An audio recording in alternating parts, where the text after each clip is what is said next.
പോയി അല്ലേ? ഇന്നത്തെ നമ്മുടെ കുക്കിംഗ് സെഗ്മെന്റ് പ്രസന്റ് ചെയ്യുന്നത് മലയാളി അസോസിയേഷൻ ഓഫ് സെൻട്രൽ ഫ്ലോറിഡയിലെ അവരുടെ വിമൻസ് ഫോറമായ സഖിയിലെ കൂട്ടുകാരാണ്. ഇന്നത്തെ എന്താണ് വിഭവം എന്ന് നോക്കിയിട്ട് തിരിച്ചു വരാം. അമേരിക്കൻ ജാലകത്തിന്റെ എല്ലാ മാന്യ പ്രേക്ഷകർക്കും ടേസ്റ്റ് ടൈമിലേക്ക് സ്വാഗതം.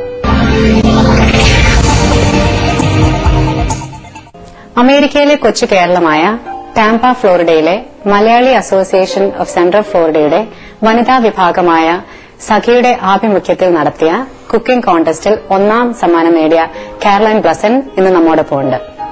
കാരലൈനുമൊപ്പം സഖിയുടെ കമ്മിറ്റി മെമ്പറും കൂടിയായ ഡോണ പടിക്കപ്പറമ്പിൽ നമ്മോടൊപ്പം ഉണ്ടെന്ന്. Hi Caroline. Hi Dona. Hello Sivi. Hi. നമ്മുടെ പ്രേക്ഷകർക്ക് വേണ്ടി ഇന്ന് ഉണ്ടാക്കാൻ പോകുന്ന വിഭവം എന്താണ്? ഇന്ന് ഉണ്ടാക്കാൻ പോകുന്ന ഒരു പ്രത്യേകതരം ഡിഷാണ്. ഇതിന്റെ പേര് chicken with olives and lemon. ഇതൊരു അറേബ്യൻ ഡിഷാണ്. വളരെയധികം വെറൈറ്റി ഉള്ള ഡിഷാണ്. ഇതൊരു അറേബ്യൻ ഡിഷാണെന്നാണ് പറഞ്ഞത്. ഇതെങ്ങനെയാണ് പഠിച്ചത്? അതുപോലെ ഇതിന്റെ ഇൻഗ്രീഡിയൻസ് നമുക്കൊന്ന് വിവരിക്കാമോ? എന്റെ ഹസ്ബൻഡ് ഒരു ഓഫീസിലെ ഒരു ഫ്രണ്ട്, ഒരു അറേബ്യനാണ്. അപ്പൊ അവരുടെ വീട്ടിൽ പോയപ്പോ ഈ ഡിഷ് ഒന്ന് കഴിക്കാനിടയായി. കഴിച്ചപ്പോഴാണ് എനിക്ക് മനസ്സിലായത് ഭയങ്കര ടേസ്റ്റിയാണ്, വെരി സിമ്പിൾ ആണ്. അപ്പോൾ ഞാൻ അവരോട് ചോദിച്ചപ്പോഴാണ് ഈ റെസിപ്പി എനിക്ക് ഷെയർ ചെയ്തു. അത് ഞാൻ എന്റെ വീട്ടിൽ വന്ന് ട്രൈ ചെയ്തു. വീട്ടിലെല്ലാവർക്കും ഇഷ്ടപ്പെട്ടു. ഓ, അത് ശരി. അതുപോലെ തന്നെ ഈ ഡിഷ് പേര് പോലെ തന്നെ വളരെ സിമ്പിൾ ആണ്. വളരെ കുറച്ച് ഇൻഗ്രീഡിയൻസ് മാത്രമേ ഉള്ളൂ. ഇതിനാവശ്യമായിട്ടുള്ള സാധനങ്ങൾ ചിക്കൻ, ഉപ്പും കുരുമുളകും ഇട്ട് വേവിച്ച് ക്യൂബാക്കി മുറിച്ചത് 2 കപ്പ് ചിക്കന്, സബോള 1 കപ്പ് ചെറുതായി അരിഞ്ഞത്, തക്കാളി 1 കപ്പ് അരിഞ്ഞത്, ഓലിവ്സ് ഗ്രീൻ ഉണ്ട്, ബ്ലാക്ക് ഉണ്ട്. ഇത് എടുത്തേക്കുന്ന മെയിൻ ആയിട്ട് ഒരു ഡെക്കറേഷൻ ഇതിന് വേണ്ടിയിട്ടാണ്. പിന്നെ യൂസ് ചെയ്യുന്നുണ്ട് നമ്മള്. അതേപോലെ തന്നെ നാരങ്ങ വട്ടത്തിൽ മുറിച്ചത്, ഓലിവ് ഓയിൽ, പെപ്പർ, ഉപ്പ്. ഇതെങ്ങനെ കുക്ക് ചെയ്യുന്നതെന്ന് ബ്രീഫായിട്ടൊന്ന് പറയാമോ? ഇത് വളരെ എളുപ്പമാണ്. നമ്മളൊരു പാനിൽ എണ്ണ ഒഴിച്ചിട്ട് നമ്മൾ ഈ സബോളയും തക്കാളിയും ഇട്ടിട്ട് നല്ലോണം വഴറ്റണം. വഴറ്റിയതിനു ശേഷം ഈ അരിഞ്ഞു വെച്ചിരിക്കുന്ന ചിക്കൻ പ്ലസ് ഉപ്പും കുരുമുളകും ഇട്ട് നല്ലോണം മിക്സ് ചെയ്തിട്ട് നമ്മൾ 3 മിനിറ്റ്സ് അടച്ചു വെക്കണം.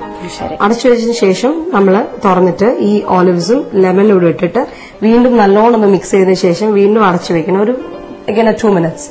അതിനുശേഷം നമ്മൾ അത് വെന്തതിനു ശേഷം നമ്മളതെടുത്ത് വാങ്ങി വെച്ചിട്ട് ഒരു സർവിംഗ് പ്ലേറ്റിൽ നമ്മൾ സെർവ് ചെയ്തിട്ട് ഗാർണിഷ് ചെയ്യണം. ചിക്കൻ ഓൾറെഡി കുക്ക്ഡ് ആണെന്നാണല്ലോ കാരലൈൻ പറഞ്ഞത്. പിന്നെ ഒന്നുകൂടെ കുക്ക് ചെയ്യുന്നതിന്റെ ആവശ്യം എന്താണ്? അത് ചെയ്യുന്നത് ഇത് ഓൾറെഡി കുക്ക്ഡ് ആണെങ്കിലും നമ്മൾ ഇത് അടച്ചു വെക്കുമ്പോൾ ഈ ഓലിവ്സും നാരങ്ങ ഇടുന്നുണ്ട് ഇതിനകത്ത്. അപ്പൊ ഇടുമ്പോൾ നമ്മൾ അടച്ചു വേവിക്കുമ്പോൾ ഇതിനകത്ത് ജ്യൂസസ് ഒക്കെ ഇറങ്ങി നല്ലൊരു ഫ്ലേവർ കിട്ടും. അതിനു വേണ്ടിയിട്ടാണ് ഈ വീണ്ടും ഒരു 3 മിനിറ്റ്സ് കൂടെ നമ്മൾ കുക്ക് ചെയ്യുന്നത്. നമ്മളൊരു പാൻ എടുക്കുക. ഇത് ചൂടായതിനു ശേഷം ഈ എടുത്ത് വെച്ചിരിക്കുന്ന ഓലിവ് ഓയിൽ ഇതിലേക്ക് ഒഴിക്കണം. അപ്പം ഈ എണ്ണ നല്ലോണം ചൂടായതിനു ശേഷം ഈ എടുത്ത് വെച്ചിരിക്കുന്ന സബോള 1 കപ്പ് ഇതിലേക്ക് ഇടുക. ഇതിലേക്ക് നമുക്ക് കുറച്ച് ഉപ്പിടാം. ഉപ്പിടുന്നത് വേഗം ഒന്ന് വഴന്നു കിട്ടാനാണ്.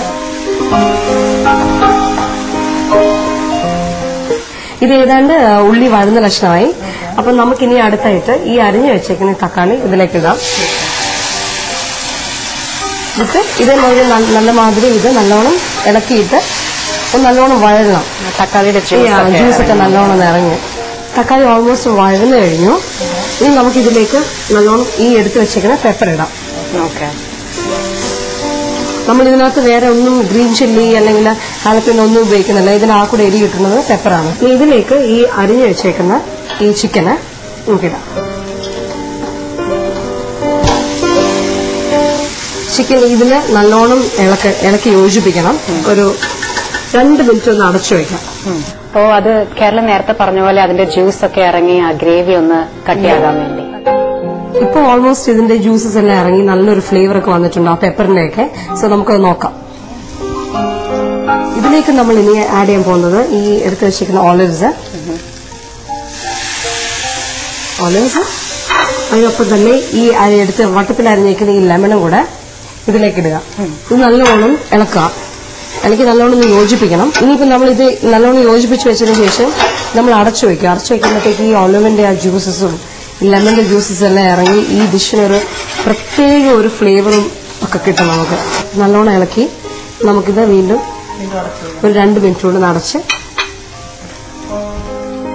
തുറന്ന് നോക്കാം. നല്ല മണം. കേരളൻ ഇത് നമ്മളൊരു മെയിൻ ഡിഷ് ആയിട്ടാണോ അതോ സൈഡ് ഡിഷ് ആയിട്ടാണോ നമ്മൾ ഇത് ഉപയോഗിക്കുന്നത്? ഇത് നമ്മളൊരു സൈഡ് ഡിഷായിട്ടാണ് യൂസ് ചെയ്യുന്നത്. നമുക്കിത് എന്തിന്റെ കൂടെ വേണമെങ്കിൽ കഴിക്കാം. നമുക്ക് ബ്രെഡിന്റെ കൂടെ യൂസ് ചെയ്യാം, അല്ലെങ്കിൽ ചപ്പാത്തിന്റെ കൂടെ യൂസ് ചെയ്യാം.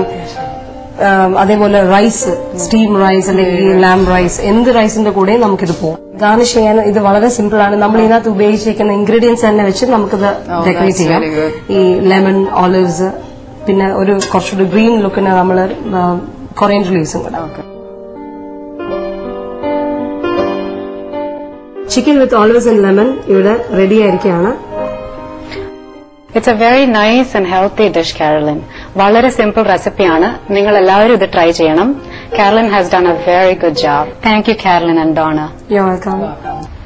ആഘോഷങ്ങളുടെ പോസിറ്റീവ് സൈഡിനെ കുറിച്ചും നെഗറ്റീവ് സൈഡ് എന്ന് പറയാൻ പറ്റില്ല, ആർഭാടം നിറഞ്ഞ സൈഡിനെ കുറിച്ചും നമ്മൾ ഡിസ്കസ് ചെയ്തു. പക്ഷെ എനിക്ക് തോന്നുന്നു തീർച്ചയായിട്ടും ആഘോഷങ്ങൾക്ക് കൂടുതൽ പോസിറ്റീവ് വൈബ്രേഷൻ തന്നെയാണുള്ളത്. കാരണം ആഘോഷങ്ങൾ ഒരുമയുടെ ഒരു കാലം കൂടിയാണ്. എല്ലാവരും കൂടെ ചേർന്ന് വരുമ്പോഴാണല്ലോ അതൊരു ആഘോഷമായി മാറുന്നത്. മാത്രമല്ല നമ്മുടെ നാട്ടിലെ ആഘോഷങ്ങൾക്ക് പ്രത്യേകിച്ച് സ്പിരിച്വൽ സൈഡും ഒരു കൾച്ചറൽ സൈഡും കൂടിയുണ്ട്. ഓണം, ക്രിസ്മസ്, റംസാൻ ഇതെല്ലാത്തിനും വളരെ ദൈവികമായിട്ടുള്ള ഒരു സ്പിരിച്വൽ സൈഡുണ്ട്. കൂടാതെ ഈ ആഘോഷങ്ങളൊക്കെ നടക്കുന്ന സമയത്താണ് ഈവൻ വ്യക്തിപരമായിട്ടുള്ള ഇപ്പോ ജന്മദിനത്തിന് പോലും ചിലവർ നേർന്നിട്ടുണ്ടാവും, ഞാൻ പള്ളിയിൽ അല്ലെങ്കിൽ അമ്പലത്തിൽ ഇത്ര സാധുക്കൾക്ക് അന്നദാനം കൊടുക്കാമെന്ന്. ഓണത്തിന്റെയും ക്രിസ്മസിന്റെയൊക്കെ സമയത്തായിരിക്കാം ചില സംഘടനകൾ അനാഥാലയങ്ങൾക്കും മറ്റ് പാവപ്പെട്ട കുടുംബങ്ങൾക്കും ഒക്കെ സഹായം ചെയ്യുന്നത്. അങ്ങനെ ധാരാളം നല്ല കാര്യങ്ങളും ചാരിറ്റി വർക്കും ആഘോഷങ്ങളുടെ സമയത്താണ് നടക്കുന്നത്. അതുകൊണ്ട് എനിക്ക് തോന്നുന്നു തീർച്ചയായിട്ടും വളരെ പോസിറ്റീവായിട്ടുള്ള ഒരു കാര്യം തന്നെയാണ് സെലിബ്രേഷൻ. പ്രിയപ്പെട്ട പ്രേക്ഷകരുടെ ജീവിതത്തിലെ എല്ലാ ആഘോഷങ്ങളും വളരെ നിറവുള്ളതും വളരെ മെമ്മറബിളുമായി മാറട്ടെ എന്ന് ഞാൻ ആശംസിക്കുന്നു. നിങ്ങളുടെ എല്ലാവരുടെയും വിലയേറിയ അഭിപ്രായങ്ങളും നിർദ്ദേശങ്ങളും ഞങ്ങൾക്ക് ഇമെയിൽ അയയ്ക്കുക. Email address americanjalgam@asianet.global.com. കൂടുതൽ വിശേഷങ്ങളുമായി അടുത്ത ആഴ്ച കാണും വരെ എല്ലാവർക്കും എന്റെ ഹൃദയം നിറഞ്ഞ നന്ദി. നമസ്കാരം.